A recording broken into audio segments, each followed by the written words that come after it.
And I think Williamson looks tired. Yeah. I think Williamson looks jaded. So I'd like to see Leonard in the number 10 for this, just to give it a go, give it a try. Why not? And he does make us front-footed. He does get the ball forward. He is progressive. So for me, I know he's not a number 10. Appreciate that. I know a little bit hypocritical maybe on putting players out of position, but I'd love to see Leonard in the 10.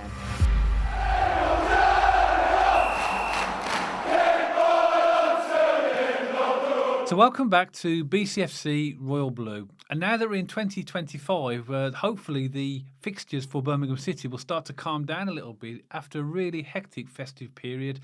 Next game for Birmingham City is away at Wigan Athletic. And in this podcast, myself and Matt are going to preview the game, give our views and a few statistics about Wigan, and give our general opinions on possibly the starting lineup for Birmingham City. So we saw Wigan earlier in the season, didn't we, Matt, St.Andrews, and we were quite impressed with them, weren't we? So what's your thoughts on this game? I thought they looked decent, Wigan. I thought they were going to have a much better season than what they're having. And as you say, Dad, that first game when we played them at St.Andrews, definitely top 3 moment of the season so far. And it was amazing being at St.Andrews. It was absolutely bouncing.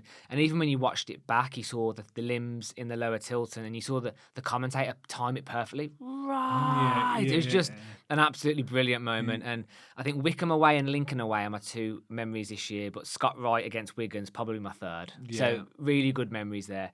And before the season started, Dad, this was before I'd even seen them at St.Andrews. I really mean this. I genuinely thought Wigan would be a comfortably top half team, if not making a push for the playoffs. I genuinely tipped them to do pretty well this season, but they're sitting in 16th. And Blues are sitting in 2nd. Of course, we're joint top, but we're separated by goal difference. And just want to remind people of Wigan's most recent form. Obviously, it's been a while since we've played them. In their last 5 games, what do you make of this, Dad? I mean, how do you dissect these results? So Wigan... at home, they lost to Orient 2-0. They beat Bolton away 2-0. They drew with Shrewsbury 2-2. They lost to Rotherham 1-0, and they lose to Wrexham 2-1. I mean... They beat Rotherham 1-0. Sorry, they beat Rotherham 1-0, yeah. I mean, but how do you analyse those results? How random are they and unpredictable? They are very unpredictable, and I think that's very typical of where they are in the table, isn't it? Now, their game against Huddersfield was called off on New Year's Day, so they're going to be fresh because clearly they've had a lot more. But no, it's a reality. That's what happened. This is going to be, I believe, this is going to be another game that's going to be a different type of challenge for Birmingham City because these are quite an energetic and pacey team. They came at us at St Andrews, didn't they? Which was it our 2nd home game of the season, wasn't it? Because we played Reading first, and then we had Wigan as the next home game, and they really, really had a go, didn't they? Yeah. So I think they'll continue to do that at home. Their current form, as you mentioned, in the last 6, they've won 2, drawn 1, lost 3, but there's some strange results there. You know, it's almost like some of the lower teams you'd expect them to beat, they're not beating, and some of the better teams they are beating, but they're not doing too bad in terms of they're sort of around about 8th in the form table at the moment. Not bad. That's based over a 10-game period. And they've had some sort of really sort of good results over the season, but they did start off very, very poor, didn't they? They did, and they obviously losing to us and losing to Charlton and to Reading, so they've lost to some decent teams, but they drew a lot of games as well, and I think that they will see this at home for them as a game that they would want to win, because why not? If they want to climb up that table, this is a type of game that they'll really look forward to, I think, the top teams. I feel like teams are paying us less and less respect as the season goes on as well. Why would they? 100%. You're at home. Why at least have a go? And I think that's been frustrating for Blues in that teams have just parked the bus and I think gave us too much respect. But we've seen against Stockport now, against Blackpool now, even Crawley to some extent. They're not actually paying us as much respect and they're actually having a go. So I think we're more than going to have a push for this, especially being the home team, Dad. As you say, that recent form is really hard to dissect, but I think what you've referenced is a really key thing, and this is not an excuse before we start the game. It's really not. They are going to have fresh legs. We are already looking pretty tired and jaded. We'll get onto the Blues team in a minute, Dad, but I think we're going to see a bit of rotation in certain areas of the pitch just because of certain performances against Stockport. There's certain players that just look shattered. Oh, yeah. But if we talk about Wigan for a minute, Dad, they like a 4-1-4-1 or a 4-2-3-1. They seem to be the 2 formations in which they've dabbled with this season. I think they might go 4-1-4-1 against us. Again, just to add that extra layer of protection in, because we do have a very strong... Even though they're at home? Even though they're at home, because we do have a Watter and Paik in the middle, or will we? Let's come on to that in a minute for the Blues team. But a big area where this game could be won is down the middle of the park. I've seen a few games with Wigan this season, and they have got caught down that spine of the pitch. So the spine's going to be key. Our centre-halves, our centre-mids driving forward are going to have a big impact on this game. So when we hit the Blues team, Dad, I really want to discuss who you think is going to be in that middle of the park, because that could be where that battle's won. But we'll come on to that in a minute. And yeah, they're not a bad side. They shift the ball quickly. They like quick 1-2 passing. They do really nice build-up play. I saw a goal they scored against Lincoln away. I think it's quite a while ago now. Really nice goal. It started with their left back, 1-2, really short, crisp passing. They go through and score. So they are capable of playing some really good football. They're 9th in the possession table. So arguably, if you're in the top half of that, would you say you're the kind of team that then likes to control the game, likes to get a foothold in the game? And again, especially being the home team, Dad, with our level of fatigue we've seen against Stockport, I wouldn't be surprised to see maybe a 50-50 split on possession this game, maybe 60-40 Blues. But I think, again, it's going to be a close game. And I think, again, we're in for another battle. Also, as well, they've got the fourth best defence in the whole league. The only teams who have conceded less goals are ourselves, Huddersfield, and Wrexham. So they've conceded 20 goals in 22 games. That's not bad. That's less than one a game. But they don't score many goals either. So I don't think this is going to be a high scoring game. We'll come on to score predictions in a minute. So they don't score loads of goals, but they don't concede many either. So that's going to be a bit of a tough nut for us to crack as well, because clearly they're good defensively, and that's where traditionally we've struggled against teams that have good defences as well. Just a few players to look out for them as well. Their current top scorer is Thilo Asgard.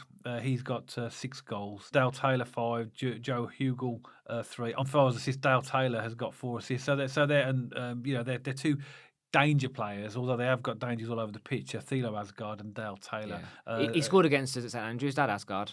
Yes. Bailey Peacock Farrell should have saved it, but he still shot at distance. It still went in. Oh, that's the one that went through his hands. But he still was there to score. And don't forget, Dad, they've got Tickle in goal as well. Really good goalkeeper. Yeah, I mean, although his rating this season is not overly high compared to other goalkeepers, but he is still a good goalkeeper. So, The thing is, though, if your defence is putting all the pressure on you as a keeper and you're just naturally conceding goals, your rating's going to be slightly lower. It doesn't mean that you're not a good keeper. It means sometimes you're not being protected by your outfield players. Yeah. But Sam Tickle is a fantastic goalkeeper. In fact, a lot of Blues fans have wanted him to come down the Blues. By the way, again, happy with Allsop. I love the guy, but... and now I think he's really turned a corner. But Blues fans have had their eyes on Sam Tickle. Yeah, okay. I suppose that, decent players are going to get linked, aren't they? But yeah, form-wise, obviously, in the last 6 now, we've won 4 and drawn our last 2. So, our form isn't it isn't bad at all, is it? I mean, it's good. It's going, and Wigan, I'd say, 1, 2, drawn 1, lost 3. But they are the home team, and I think if they would have seen our performances, which they would have done against Blackpool and against in the last game against who was it in the last game? Stockport. My memory's gone terrible. Sorry. Then there's nothing for them to be concerned about there. They'll probably have a go. So really, it's about us really, and how we adjust to another away game, another tough away game, and how we react, I suppose. Because it's all right, Chris Davies saying, okay, I want a reaction, which is fine, but you're going out 3 days after a really tough game against Stockport. I think he's going to have to freshen it up. Yeah, agreed. We're going to have to freshen it up because we haven't been at the races in the last couple of games in terms of our energy levels. So anything else on Wigan, or do you want to go on to the Blues team? Just one final thing for me, Dad. I always think this speaks volumes. Their 2 highest rated players are their centre-backs. And again, I like to do my research on their sort of high-rated players. And that's Jason Kerr and Will Aimson. Again, when the centre-halves are the highest rated, usually means that they're doing a decent amount. But I think they're highly rated, Dad, because they're busy and they're doing a decent amount and they don't score many goals. That makes sense. Don't concede many goals. That makes sense, don't it? Because their centre-halves are clearly doing a very good job. Yeah. So I think we're going to have to go above and beyond here to break these down and get a goal, if I'm honest. That's all from me on Wigan, Dad. As I said, I'm expecting them to pay us no respect. I'm expecting them to come at us, being the home team. And I'm expecting a tough game. Yeah, me too. I'm hoping that we can get back to winning away. We do need this game now, because of the last 2 draws, has made this pretty really, really important game for us to win now. So it's one that the Blues fans, I think, and the Blues team we won't want 3 draws in a row or a loss. Let's say we need to go into the 2025 with a bit of a plum. And if we can get a win in this game, it will make the festive period fixtures, including this one, I suppose, not look too bad, because it would have been like 3 or 4 wins and 2 draws, wouldn't it? So. In such a condensed amount of time would be very, very good. So this is an important game. So let's talk about Birmingham City. Yeah, let's do it, Dad. So as always, should we just? I mean, have you got any overarching comments, or should we just go through the team and then have that conversation naturally as we talk about the players? Just that it's a tough one to predict now. This is because of obviously we're at the end of the sort of batch of clump of fixtures that we've had over Christmas and New Year. And we know that it needs to freshen up. We know that we've got injuries. So it's not as easy as to predict as it may be in future games. So, and I haven't really made a prediction, so I'm going to do this off the hoof because normally I think about the team, but we only had Stockport yesterday. So I'm going to sort of go by my guts off what I think will be the starting lineup. So do you want to? I've gone. I'm going to pre-warn you. I've gone quite quirky. Oh, okay. On this starting lineup, in the interest of. Again, I'm not pressing any panic alarms here. I'm not saying that we need a massive overhaul. My team is off the back of tired legs and trying to reinvigorate a bit of freshness in the team. So please bear that in mind before you hear my selection. But yeah, I've gone a little bit quirky in mine, I think.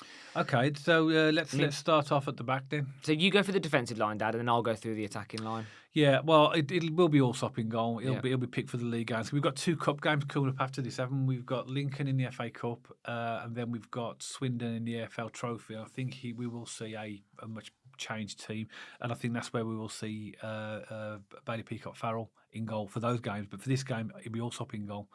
Left back is going to be Cochrane, I believe, because he's all we've got. See, not that that's not a criticism. I love Cochrane, but we haven't got any backup and bump to point to making with him. Now at centre half, I can't see anything but Ben Davies and Clara. Agreed. Because I don't think Sanderson will play, because I've got a feeling that they won't want to risk him being injured, because I think what I'm hearing he's going to be on his way. Yeah. And not going to risk it, are you? Now the right back's an interesting one, because this is where we've traditionally had Bielek there. I'm going to go for Laird. Yeah, same. Have you? I've gone for Laird. I think I'll start with Laird just to give Bielek a break. I mean, Bielek looked very tired. In fact, that in the back pass at the end of that game against Stockport nearly cost us the game, and it's just tiredness. It was tired and lack of concentration, and I think it might be good to give him a break. Yeah. So, and when we talk about, I mean, don't get me wrong, Laird is not far from a perfect player, and I know he has his critics. I get it. His delivery sometimes can be better, but what Laird does give us is pace and a bit more of an attacking option, and I think we were lacking something like that against Stockport, being able to go down the wings a little bit aggressively and actually go a little bit higher up, and Laird does give us that outlet even when he's at right back. So I agree, Dad. Bielek looks tired. I think he's had a poor couple of games, just being brutally honest, and I'm a massive fan of Bielek. I think he's a great player, but I think he looks jaded. I think he needs a rest, and so I've gone for Laird as well. So we both agree on that. Okay. Yeah. Do you want to do the midfield? So I'll do my whole attacking line. That's all right, Dad, just to talk through the whole lot there. So in the centre mid, I've gone Taylor, Gardner-Hickman and Awata. I think it's time to give Paker a rest. Again, if you looked at his passing, if you looked at his energy against Stockport, I think he looks shattered. Again, you could argue Awata needs a break, but I think when you hear my other selections, you'll realise why I've kept him in. And then, so Awata, Taylor, Gardner-Hickman. I've gone for Leonard in the 10. And I know we spoke about square pegs in round holes in previous games, but Leonard has played in the 10 before, and he's not shy in that position. Davies has played him there before, and I think Williamson looks tired. Yeah. I think Williamson looks jaded. If you looked at some of his passing against Stockport, it was sloppy. It was not as calculated as what Williamson usually does. So I'd like to see Leonard in the number 10 for this, just to give it a go, give it a try. Why not? And he does make us front-footed. He does get the ball forward. He is progressive. So for me, I know he's not a number 10. Appreciate that. I know a little bit hypocritical maybe on putting players out of position, but I'd love to see Leonard in the 10. Stansfield and Yokoyama feeding into May again, because So Stansfield is on the wing again. And where's Yokoyama? On the other wing. So I don't know which one they'll be on, because they're interchangeable, aren't they? I mean, it arguably could be Stansfield on the left, still Yokoyama on the right. It could be either or. So one of them swapping, but that gives us that pace that we're crying out for as well. But by the way, I'm picking this team. There's no way Yokoyama's starting this game. It's what I want to see because Chris Davies clearly doesn't trust him. He didn't even get on the pitch against Blackpool or Stockport, did he? He wasn't on the bench. He wasn't on the bench, exactly. He was on the bench for the Stockport game. Exactly. I think he was for the Blackpool game. And by the way, this isn't me saying, Chris Davies, what are you doing? Why isn't Yokoyama playing? He gets paid a significant amount of money to be the manager of Birmingham City. He knows what he sees on the training pitch. He knows these players. But from a fan perspective, when you're looking at it objectively and the problems we have and the pace we need and, in my opinion, what we need, I think Yokoyama gives us that outlet. So I'm going to play the game of who I would like to see. So just to confirm, Iwata, Taylor Gardner-Hickman, Stansfield, Leonard, Yokoyama, feeding into May. Yeah, I think that's a good option. The only thing I'd say is I also think like Iwata could do with a break as well. He could, yeah, but what do you do then? Well, Pake's already had a break, hasn't he? So maybe you could swap him for have Taylor Gardner-Hickman. And I think Taylor Gardner-Hickman is much better in central midfield than he's out wide. He did his best, didn't he, against Stockport? He's a good right back. Yeah. He's not a good. Well, he's not good. He's not as effective on the wing or the attacking part. No, because he was played from the start, wasn't he, as a right winger? And I think Yeah. that shows us where we've got a gap there. When Keshi's injured, no, he won't be available for this game because Chris Davies is a couple of weeks away, isn't he? So I'd play Taylor Gardner-Hickman in the middle, as you've suggested, with probably Pake, I think. Because ideally you think, well, maybe give both of them a break and then play Taylor Gardner-Hickman and Leonard in the centre. Because they're both like tired, aren't they? But then we've got the cup games coming up, so the team that you've picked is also going to be a lot of the team that's going to be playing in these cup games as well. Yeah. So again, I mentioned this in the post match Stockport podcast that we did yesterday. That maybe we haven't got the strength of squad that we thought we had.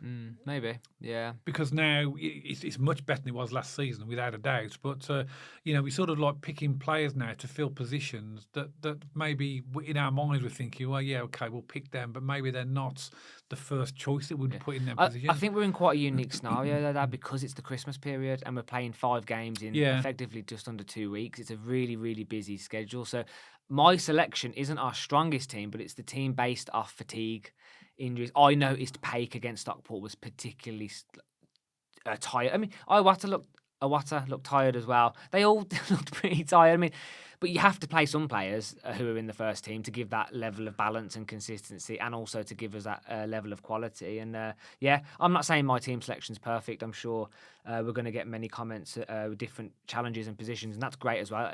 Everyone's entitled to their opinion, but I think when you look at the season we're in terms of where we are in games and fatigue, you're right. I think it's a selection headache, isn't it? Well, interestingly, you said that you've picked your team based upon what you'd like to see, not what you think is going to happen. So this is what I would like to see, and this is never going to happen.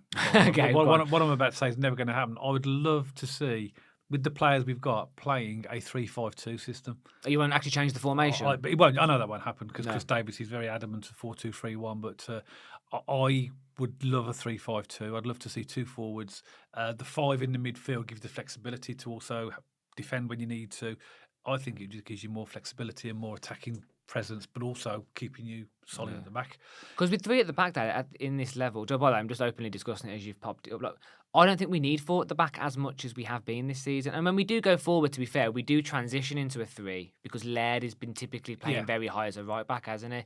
But when you have teams, and teams have stopped doing it as much because they've stopped paying us as much respect. But when they did, they just parked in their own half, didn't they? And having 3 at the back consistently allows you to go a little bit more in their half. But yeah, just backing you up, I possibly agree with that. I can imagine that working perfectly with. I mean, obviously, I know Chris Davies. He's the one with the experience, and he's paid the big bucks to make the decisions. But I think that would give us more attacking presence. It will give us more goal scoring opportunities, and also keep us solid at the back. I think it'd be much more of a flair type of football. And also, you could fit in Iwata, Pake, and Leonard in the same team. Yeah, and you could have. You could also have at the back. You'd have Clara, Ben Davies, and Bielek as the centre halves. You could have Cochrane as one of the wing backs.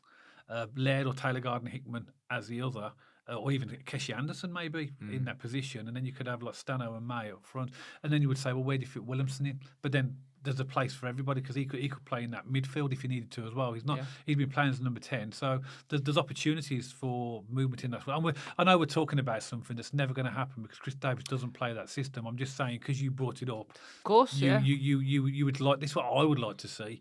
But obviously, Chris Davies has trained the players and he's got the system set up how he wants it. But that would be my desire. But if we go back to the 4-2-3-1, Dad, do you want to just confirm your midfield and attacking line in that instance? Yeah. So obviously in the midfield, then I would go for Taylor Gardner-Hickman in the middle, like you, and let's say I would go for Pake, give a Water a rest because he hasn't had one yet. Fair enough. I would go for Stano on the left. And I would go Yokoyama on the right. I think that's a good shout. And then in the number 10, Williamson needs a break, doesn't he? Yeah. So it's in that case, going to have to be Leonard in the number 10 and Alfie May on the number. So it's very similar to yours, actually. Yeah, our only difference is Pake and Awata. Yeah. And I agree with you. I mean, I'm just picking who looked the most tired. Awata could be more tired. I have no idea what they're saying on the training pitch and what their levels are, but yeah, it's interesting that we've only had one difference there. I thought we might have had a little bit more than that. So interesting that we're relatively on the same page there. It just shows you that where we are at the moment, like you said, we've got injuries out, the players out. We've got this batch of games that has meant that the players are now coming towards the end of it and are absolutely shattered. And I think, like Chris Davies, we're just trying to fill in who's going to have the energy to fit into the system. When things settle down, I think and get more settled, and also we'll have some January signings coming in as well. I'm sure that will freshen the team up. I think it might be. I just like to see us, be a little bit more. I mentioned this as well in the post-match Stockport video that we've got substitutions that can make an impact. Because otherwise, why make them? Just because you've got 5 substitutions you can make, don't make them all if you don't need to. Yeah. And if you are going to come on, you've got to make a difference. Otherwise, why are you doing that? So that's what I'd like to see. But I just think this is the game now. Once this game is done, and obviously we can have a few cup games and start to settle the league down a little bit, I think it will start to sort of balance out a little bit. But overall, I think that this is a winnable game. But again, not an easy, and there won't be a lot of goals in this. So it comes onto the score prediction really. Yeah, so for the first time ever, every single podcast we've done, Dad, so far I've predicted a Blues win. And this is the first time I'm predicting us to drop points. I think the draw theme's going to continue. And I've for the first time this season, I've gone for a complete no-score stalemate. I've gone 0-0. Oh, that's interesting because I've gone for a narrow Blues win. 1-0. 1-0. Because they don't concede many goals. We're not scoring lots of goals at the moment, so it's going to be a 0-0 or a 1-0. I agree, and I was toying up with that, but I don't know, something tells me with our energy levels, we're going to struggle to break them down this weekend. I just got a feeling, so I've gone for 0-0. Yeah, and I think that, Blues fans will say, well, we need to win, and we do need to win now. But, you win promotion if you win your home games and you keep picking points up away. So draws might seem to be disastrous. They're not. But they're not because, if you're picking up away points, of course we want to win. Of course we want 3 points.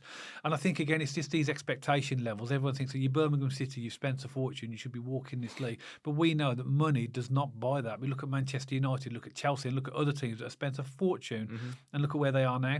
So, and I think that this is going to be a narrow win for Birmingham City, and I'll take a narrow win. But if it was a draw, it wouldn't surprise me.